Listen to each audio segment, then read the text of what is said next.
Olá pessoal! Neste vídeo vamos contar uma história incrível de um jovem alemão chamado Matthias Röst. Em 1987, Röst decidiu fazer algo que chocou o mundo. Ele pousou sua pequena aeronave na Praça Vermelha de Moscou, em uma tentativa de promover a paz entre o Ocidente e o Oriente.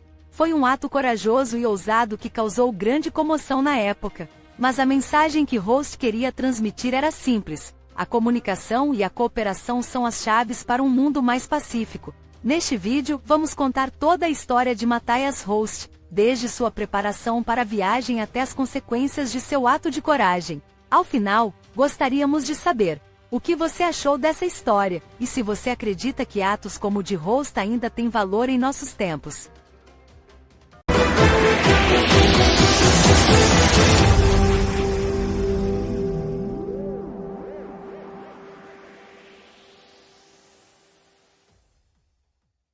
Em 1987, o mundo era um lugar muito diferente. A União Soviética estava em rota de colisão com o destino. O poder que a nação possuía, e que era apoiado por um enorme arsenal nuclear, a transformou em um impasse de décadas com os Estados Unidos. A destruição mútua assegurada por uma doutrina de estratégia militar que deixou as duas potências nucleares em um impasse, que o presidente Ronald Reagan descreveu como um pacto suicida, deixou o mundo em um estado incômodo de paz e guerra simultaneamente. Em nenhum lugar, essa dicotomia era mais presente do que nas casas dos residentes da Alemanha Oriental e Ocidental.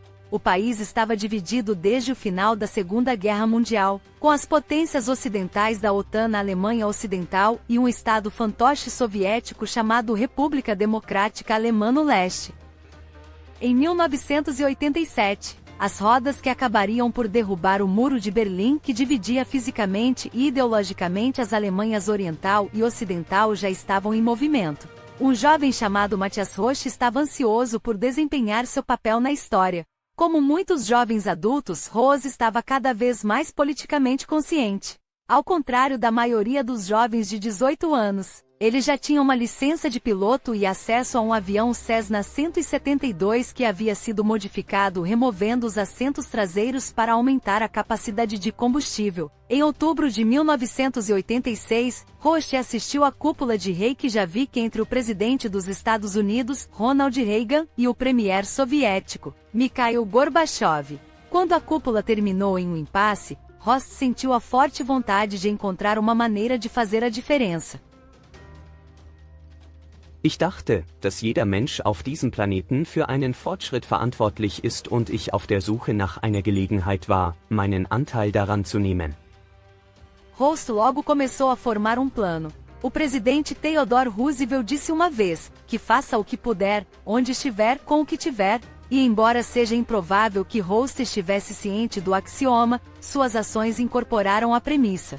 Ele avaliou as habilidades que possuía, os recursos que tinha disponíveis e a situação para começar a formar uma ideia. Ele levaria seu pequeno Cessna diretamente ao coração da União Soviética em um espetáculo político que esperava inspirar outros. Em 13 de maio de 1987, Röst estava pronto para colocar seu plano em ação, mas ainda tinha dúvidas compreensíveis. Hoje a Rússia é conhecida por seus avançados sistemas de defesa aérea, e o mesmo era verdade para seus predecessores soviéticos. A União Soviética mantinha o sistema de defesa aérea mais elaborado e extenso em qualquer lugar do globo, e havia demonstrado uma propensão para usá-lo contra aeronaves civis. Apenas cerca de 5 anos antes, os soviéticos haviam derrubado um avião sul-coreano que havia se desviado para o espaço aéreo deles, matando todos os 269 passageiros a bordo. Ich dachte, dass ich das Flugzeug nutzen könnte, um eine imaginäre Brücke zwischen West und Ost zu bauen, um zu zeigen, dass viele Menschen in Europa die Beziehungen zwischen unseren Welten verbessern wollten. Röst disse a seus pais que estava saindo em uma turnê pela Europa do Norte que o ajudaria a acumular mais horas para sua licença de piloto profissional. E nos primeiros dias foi exatamente isso que ele fez. Após alguns dias de viagem, ele ficou em Helsinki, Finlândia, por alguns dias e ponderou sobre o que estava prestes a fazer. Ele queria fazer uma grande declaração pública, mas não estava interessado em morrer no processo. Ele apresentou um plano de voo que o levaria a Estocolmo e decolou como em qualquer outro dia. Como Ross recorda, ele ainda não tinha certeza se realmente seguiria com isso até bem depois de já estar no ar. Natürlich hatte ich Angst, mein Leben zu verlieren. Ich habe abgewogen, ob es wirklich verantwortungsbewusst und vernünftig ist, dieses Risiko einzugehen. Am Ende bin ich zu dem Schluss gekommen, ich muss es riskieren. Ich traf die endgültige Entscheidung etwa eine halbe Stunde nach dem Abflug. Ich änderte einfach die Richtung auf 170 Grad und steuerte direkt auf Moskau zu. Não demorou muito para que as defesas aéreas soviéticas fossem alertadas para sua presença. Eles estavam rastreando no radar e, dentro de uma hora após se desviar de seu plano de voo, caças foram acionados para interceptar seu pequeno Cessna. Ele estava voando baixo, apenas cerca de 1.000 pés acima do solo ou 2.500 pés acima do nível do mar, e usou seu capacete de proteção. A sorte estava do lado de Rost, no entanto, e um dos pilotos de caça relatou ter visto o que ele acreditava ser um Yak-12, um avião soviético que se parece com um Cessna 172. O piloto ou seus controladores de tráfego aéreo decidiram que o avião deveria ser permitido estar lá, porque eles interromperam a perseguição. Ao mesmo tempo, Rost desceu abaixo das nuvens para impedir que suas asas congelassem, o que também o fez desaparecer do radar soviético. Depois de passar pelas nuvens, ele subiu de volta para 2.500 pés e reapareceu nos radares deles. Während der ganzen Zeit saß ich einfach im Flugzeug und konzentrierte mich auf die Instrumente. Es fühlte sich an, als würde ich es gar nicht wirklich tun. De repente, ele avistou caças emergindo da cobertura de nuvens na frente dele. Antes que ele percebesse, interceptadores soviéticos MiG-23 subiram ao lado dele por baixo e por sua esquerda. O MiG-23 monoplace, asa de geometria variável, era capaz de velocidades superiores a Mach 2.3, mais de 300 milhas por hora mais rápido que um F-35, e era positivamente enorme em comparação ao pequeno Cessna de Rost. Para flanqueá-lo, os MiGs tiveram que baixar o trem de pouso e estender as abas para reduzir a velocidade o suficiente para não ultrapassar Rost e seu monomotor 172. Es kam sehr schnell auf mich zu und direkt auf mich zu. Und es ging wusch. Direkt über mich hinweg. Ich erinnere mich daran, wie mein Herz sehr schnell schlug. Dies war genau der Moment, in dem man anfängt, sich zu fragen, wird man jetzt abgeschossen? Rost descobriria mais tarde que os pilotos estavam realmente tentando contatá-lo, mas estavam usando canais militares de alta frequência. Finalmente, os MiGs recolheram o trem de pouso, baixaram as abas e saíram gritando para a distância novamente, circulando Rost 2 vezes em laços de meia milha antes de partir. Rost havia passado novamente por um encontro com interceptadores soviéticos e ainda voava direto para a capital soviética. Ich erkannte, dass sie mich noch nicht abgeschossen hatten, weil sie überprüfen wollten, was ich dort tat. Es gab kein Zeichen, kein Signal vom Piloten, dem ich folgen sollte. Nichts. Uma investigação posterior confirmaria que os pilotos assumiram que o Cessna era de fato um Yak-12 soviético. O comando deles não achou que a situação merecia preocupação. Pouco depois dos caças partirem, a sorte mais uma vez favoreceria Rost. Ele entrou inconscientemente em uma zona de treinamento da Força Aérea Soviética, onde aeronaves com assinaturas de radar semelhantes às suas estavam conduzindo vários exercícios. Seu pequeno avião se perdeu no ruído do radar, o que salvaria seu pescoço nos minutos seguintes.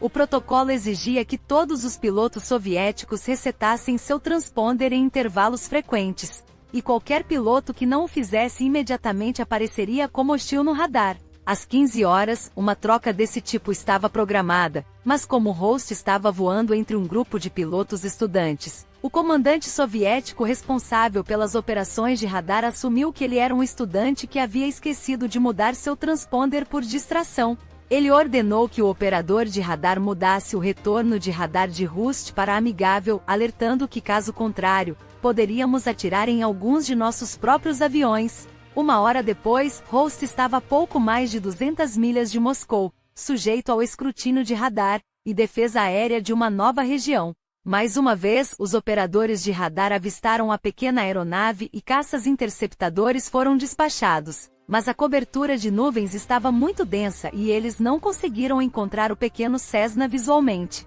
Pouco depois, outro operador de radar marcaria o avião de Ross como amigável, confundindo-o com o helicóptero de busca e resgate que havia sido despachado para a região. Quando Ross se aproximou do espaço aéreo de Moscou, o relatório que foi enviado para a defesa aérea da área listou uma aeronave soviética aparentemente voando sem transponder, ao invés de qualquer coisa sobre um adolescente alemão ocidental infiltrando centenas de milhas de espaço aéreo soviético altamente protegido. Ross então voou seu pequeno avião sobre o infame Anel de Aço de Moscou, composto por vários sistemas de defesa aérea sobrepostos, construídos especificamente para proteger a capital soviética de bombardeiros americanos. Anéis de defesa aérea cercavam Moscou a 10, 25 e 45 milhas de distância, todos capazes de enfrentar uma frota de bombardeiros pesados, mas nenhum deles interessado no pequeno avião que Ross pilotava.